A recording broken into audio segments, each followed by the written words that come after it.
Assalamualaikum warahmatullahi wabarakatuh.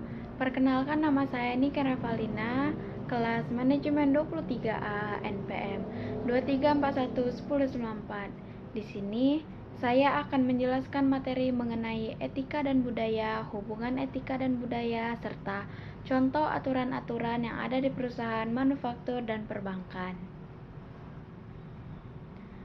Apa itu etika?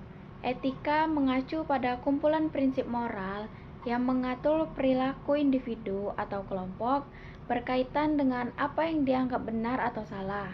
Ini mencangkup norma-norma yang mendorong interaksi sosial dan keputusan yang diambil dalam konteks moral. Sementara budaya adalah kumpulan nilai, norma, tradisi, dan praktik yang berkembang dalam suatu komunitas atau masyarakat. Budaya ini juga menciptakan kerangka kerja di mana etika dibentuk dan dipahami. Hubungan antara etika dan budaya. Hubungan ini keduanya saling melengkapi. Budaya memberikan konteks bagi terbentuknya etika, sedangkan etika dapat mempengaruhi perkembangan budaya. Misalnya, nilai-nilai etis dalam suatu masyarakat dapat membentuk norma-norma budaya yang berlaku, dan sebaliknya, perubahan dalam budaya dapat memicu penyesuaian dalam pandangan etis masyarakat tersebut. Dalam banyaknya kasus, apa yang dianggap etis dalam suatu budaya mungkin tidak berlaku di budaya lain, tetap menunjukkan bahwa etika bersifat kontekstual dan dinamis.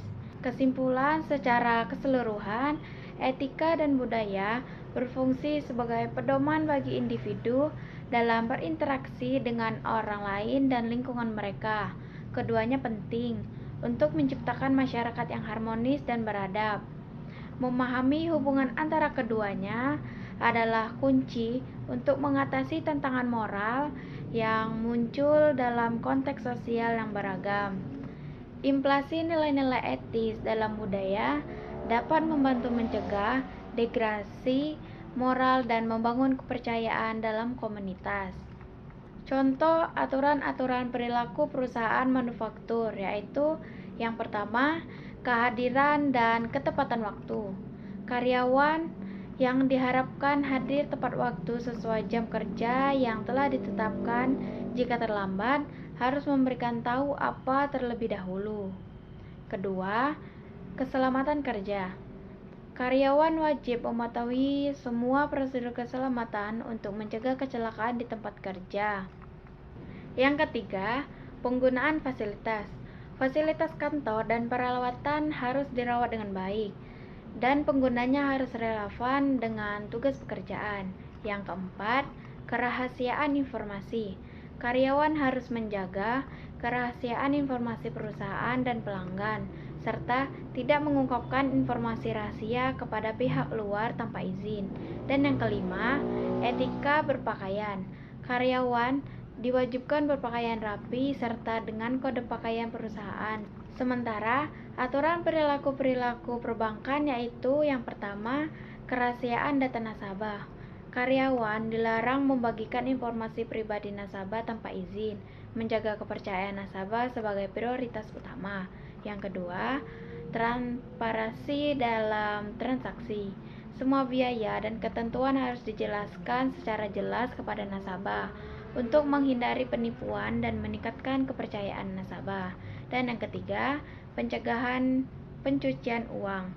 Karyawan harus melaporkan transaksi mencurigakan sesuai dengan peraturan yang berlaku, berkomitmen terhadap integrasi finansial. Yang keempat, pelayanan pelanggan yang baik. Karyawan diharapkan memberi pelayanan terbaik kepada pelanggan, responsif terhadap kebutuhan mereka, dan menjaga hubungan dengan baik. Dan yang kelima, etika dalam penerimaan hadiah. Karyawan harus mematuhi pedoman terkait penerimaan hadiah atau hiburan dari pihak ketiga untuk menghindari konflik kepentingan. Jadi, Aturan-aturan ini berfungsi untuk memastikan bahwa karyawan bertindak sesuai dengan nilai-nilai perusahaan dan menjaga integritas serta reputasi organisasi di mata publik. Demikian, itu saja materi yang dapat saya sampaikan. Terima kasih. Wassalamualaikum warahmatullahi wabarakatuh.